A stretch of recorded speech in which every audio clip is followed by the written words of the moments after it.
ایک قرض کو اتارنے کے لیے دوسرا قرض لے لیا, دوسرے کو اتارنے کے لیے تیسرا قرض لے لیا. یہ وظیفہ کرے گا کیا؟ جو کہ شادی ہے, گاڑی لینی ہے. افراد جو لاپرواہ ہوتے ہیں اپنے گھر میں ایک ایک چیز کا بڑا خیال رکھتے ہیں. السلام علیکم ناظرین, آج ہم بات کریں گے سید محمد علی زنجانی صاحب سے ایک ایسی معاشرتی برائی جس کو برائی کم لیکن مجبوری زیادہ کہیں گے. جی ہاں, وہ ہے قرض. زنجانی صاحب, بہت سارے لوگ قرض کے مرض میں مبتلا ہوتے ہیں. بڑی مشکلوں سے قرض کچھ تو ادا نہیں کر پاتے, لیکن جو کچھ ادا کر پاتے ہیں کچھ عرصے بعد وہ پھر مقروض ہو جاتے ہیں. ایسے افراد کی کیا روحانی رہنمائی آپ تجویز کریں گے؟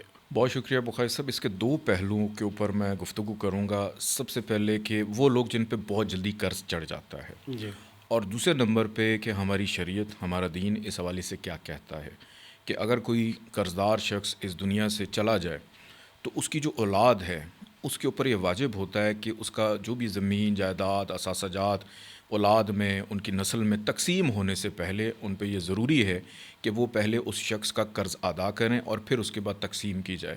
وہ معاف کرنے والے پہ ہے کہ وہ معاف کرے یا نہ کرے. ٹھیک.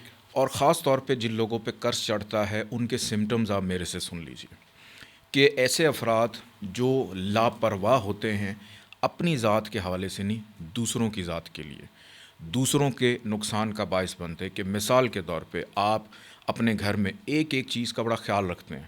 بجلی کا بل کم آئے, لائٹس آف کر دیں, دوسری چیزوں کا استعمال کم کیا, لیکن جب آپ کسی کے دوسرے گھر میں جاتے ہیں وہاں پہ آپ پرواہ نہیں کرتے. پانی کھلا چھوڑ دیا, پنکھے چل رہے ہیں, اے سی چل رہے ہیں.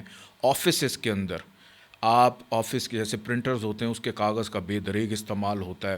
یعنی گندگی بے تحاشا کہ آپ وجہ بنتے ہیں کسی دوسرے کے نقصان کروانے کی, تو قدرت اس کا انتقام آپ سے یہ لیتی ہے کہ آپ کو قرضدار کر دیتی ہے, کہ آپ سے اس کا نقصان پورا کرواتی ہے. اب وہ مجبوری آپ کی ہے. اب ہمارے معاشرے میں ایک چیز یہ بھی ہے کہ ہم اپنی ضروریات پوری کرنے کے لیے, جیسے بچوں کی شادی ہے, گاڑی لینی ہے, بینک کی طرف رجوع کیا, اب ہم اس سسٹم کا حصہ بن چکے ہیں, اسے ہم نکلتے نہیں ہیں. ایک قرض کو اتارنے کے لیے دوسرا قرض لے لیا, دوسرے کو اتارنے کے لیے تیسرا قرض لے لیا.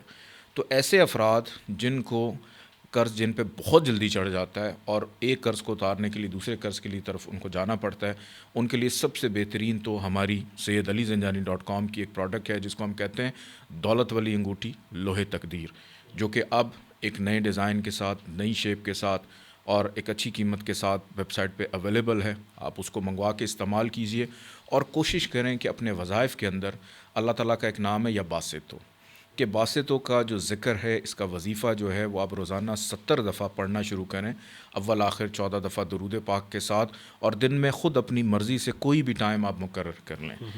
یہ وظیفہ کرے گا کیا؟ اس نقصان کو روکے گا جو آپ دوسروں کا کر دیتے ہیں, جس کی وجہ سے دوسرے کا فائنینشیل لاس ہوتا ہے اور آپ کو احساس بھی نہیں ہوتا.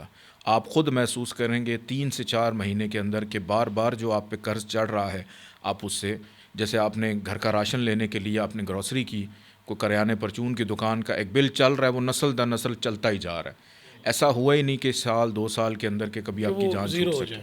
تو جن لوگوں نے اس وظیفے کو اپنی زندگی کا حصہ بنایا اور اپنی ان عادات کو کنٹرول کیا کہ دوسرے کے لیے وجہ مصیبت نہیں بنے, ان کا قرض جو ہے زندگی میں کبھی نہیں چڑھتا. تو اس سے یہ جو جس عادت کا آپ نے ذکر کیا ہے, یہ اس پہ اس وظیفے سے اس کو بھی اوور کم کیا جائے گا, اس عادت کو بھی کم کرے گا اور آپ کے اپنے رزق میں کشادگی کا سبب بھی بنے گا انشاءاللہ. بہت شکریہ. ناظرین, اس ویڈیو میں سید محمد علی زنجانی صاحب نے جس تفصیل سے آپ کو اس ایک معاشرتی بری عادت سے روکنے کا وظیفہ بتایا ہے, وہاں پہ آپ کو اس قرض جیسے مرض سے بھی نجات حاصل کرنے کا ایک شاندار وظیفہ بتایا ہے.